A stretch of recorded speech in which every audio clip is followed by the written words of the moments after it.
हाँ जी, तो अब कास्मी हेयर आज बहुत ही इम्पोर्टेंट टॉपिक है कि वर्ल्ड चिल्ड्रन डे है। वर्ल्ड चिल्ड्रन डे पे हम पूरी दुनिया का डिस्कस नहीं करेंगे, इतना टाइम हमारे पास है नहीं। हम सिर्फ पाकिस्तान की कुछ हकाइक को मद्देनज़र रख के हम बातचीत को आगे बढ़ाएंगे। पाकिस्तान में 80 मिलियन बच्चे हैं, जिसमें से 20 मिलियन बच्चे जो शहरों में रहते हैं उनको तो वो सहूलियात मिल रही हैं, लेकिन जो गाँव या देहाती इलाकों में रहते हैं उनकी सहूलियात कहाँ हैं। कहने का मकसद ये है कि पाकिस्तान में ऐसे बच्चे भी हैं जो अपनी कद को पूरा नहीं पहुंच सकते, इस वजह से क्योंकि उनकी बुनियादी ज़रूरियात, उनकी खुराक, उनकी नशोनुमा पूरी हो ही नहीं रही। तो इस चीज़ को मेनली किसको सोचना चाहिए। 1990 में एक बिल पास किया गया इस्लामी कवानीन के मुताबिक, लेकिन 1997 में उसमें कुछ तहफ़्फ़ुज़ात होने की वजह से उसको वापस ले लिया गया, लेकिन बच्चों की बात तो वही रहे। किसी ने आज तक इस बारे में नहीं सोचा। बहुत सी ऐसी चीज़ें हैं देही इलाकों में जो अभी तक सही नहीं हो पाई, जैसे कि उनको प्राइमरी, उनको सेकेंडरी, उनको मिडिल तक वो पहुंचते नहीं है, उससे पहले उनकी शादियां हो जाती हैं। चाइल्ड मैरिज इतना बड़ा इशू है पाकिस्तान में जिसको कभी किसी ने नहीं देखा। मतलब कि चाइल्ड मैरिज को कभी किसी ने नोटिस क्यों नहीं किया, वो इस वजह से नहीं किया कि बहुत से लोग जब बच्चा पैदा होता है उसकी रजिस्ट्रेशन ही नहीं कराते, उसका इंदराज ही नहीं कराते। जब इंदराज नहीं कराते तो वो जो ह्यूमन राइट्स या वो गवर्नमेंट के इंदराज में ही नहीं आती वो बात। जब वो आती नहीं है तो वो काउंट में ही नहीं आते कि इतने बच्चे हैं। जो मैं आपको फैक्ट्स बता रहा हूँ वो बच्चे हैं जो दर्ज हुए हुए हैं, लेकिन ऐसे बच्चे भी हैं, ऐसे वालिदैन भी हैं जो अपनी सुस्ती की वजह से उनका नाम ही दर्ज नहीं कराते। नाम दर्ज ना कराने की क्या वजह हो सकती है? 2-3 वजह हो सकती हैं इसमें। नंबर 1 कि उनको अवेयरनेस ही नहीं है कि अपने बच्चे का नाम दर्ज कराना चाहिए, ताकि हुकूमत को ये डाटा जाए और उसके बाद वो कुछ ऐसे इकदाम करे कि बच्चों की रेशो का उनको पता चल जाए। नंबर 2, उनके पास इतने पैसे ही नहीं होते, ये कोई फ्री में नहीं होती रजिस्ट्रेशन। बहुत सारे ऐसे गरीब लोग होते हैं जिनके पास इतना टाइम ही नहीं होता और इतने पैसे ही नहीं होते कि हम जाके बच्चे का इंदराज कराएं और उसको हम हुकूमत के डाटा में ले आए। जब वो ये काम नहीं कराते तो उनका इंदराज हुआ ही नहीं होता, तो वो उनको स्कूल में कैसे एडमिशन मिलेगा? जब स्कूल में एडमिशन नहीं होता तो वो लेबर में लग जाते हैं। चाइल्ड लेबर बहुत बड़ा इशू है हमारे पाकिस्तान का। इतना बड़ा इशू है कि आप जिस गली में, जिस दुकान में, जिस इलाके में, चाहे वो सबसे बड़ा शहर है चाहे वो सबसे छोटा शहर है, आपको 5 से 18 साल के बच्चे इतने मिलेंगे काम करते हुए। इसकी 2 वजूहत है। एक तो वो पढ़ते नहीं है। नंबर 2, जब उन पे ये जिम्मेदारी आ जाती है घर में खाने को नहीं है तो कहीं ना कहीं से तो करना है। गवर्नमेंट इस चीज़ से बिल्कुल कता ताल्लुक है, उसको इस बात का पता ही नहीं है कि किसके घर खाने को है, किसके घर नहीं है। मजबूरी में वो चाइल्ड लेबर पे आ जाते हैं। जब वो कमाना शुरू होते हैं, उनके जेब में 4 पैसे आना शुरू हो जाते हैं, तो वो कहते हैं यार पढ़ाई से तो अच्छा है कि हम कुछ कर रहे हैं।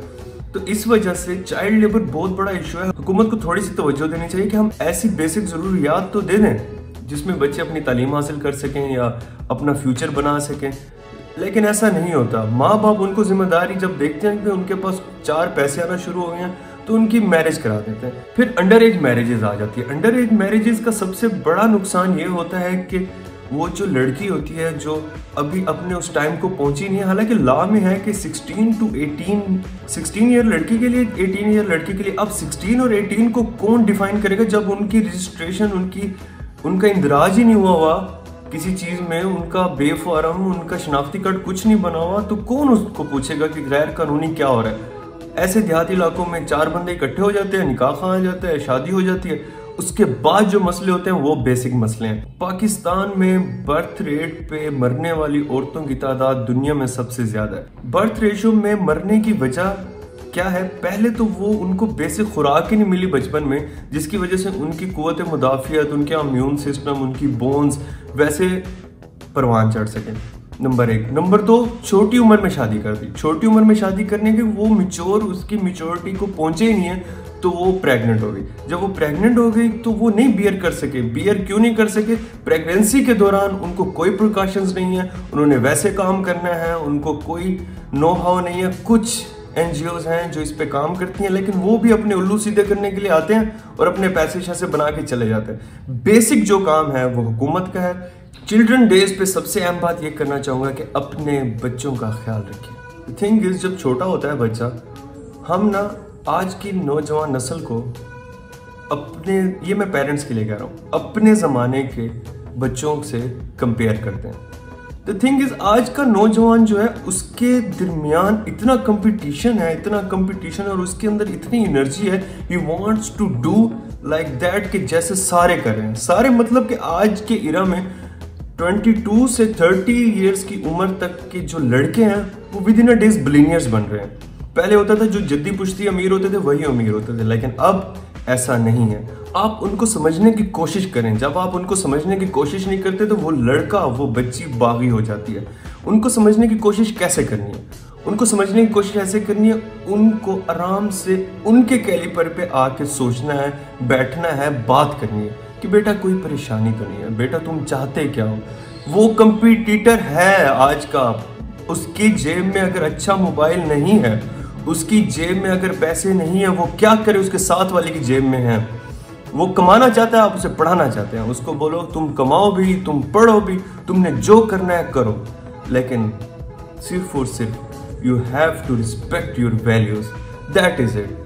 आज का लड़का, आज का लड़की is next to next generation. पिछले 50 से 100 साल में इतनी तब्दीली नहीं आई सर, जितनी 2000 टू 2020 तक इतनी तब्दीली आ गई है। इतना जल्दी वीडियो कॉल्स नहीं होती थी, इतना जल्दी टेक्स्ट मैसेज नहीं जाते थे, इतना जल्दी एवोल्यूशन नहीं आया था sir. This is the era of something else. तो इनको समझिए, इनके साथ बैठिए, इनकी शादियां करिए, इनको प्रोग्रेस करने दीजिए, इनको ई कॉमर्स सिखाइए, इनसे बात करिए। द थिंग इज, लड़का लड़की वो आपकी बात नहीं सुनेंगे। कैसे सुनेंगे सर? इतनी तेज हुई हुई ये दुनिया, वो किसी की बात नहीं सुनते। आपको उनके कैलिबर पर पहुंचना है। फिर जब लड़का या लड़की बात नहीं मानती तो ये नाफरमान सर, ये नाफरमान नहीं है। उनका कैलिबर, उनका एम ही कुछ और है। सिर्फ समझने की कोशिश कीजिए। जब आप समझ जाएंगे तो वो जीत जाएंगे।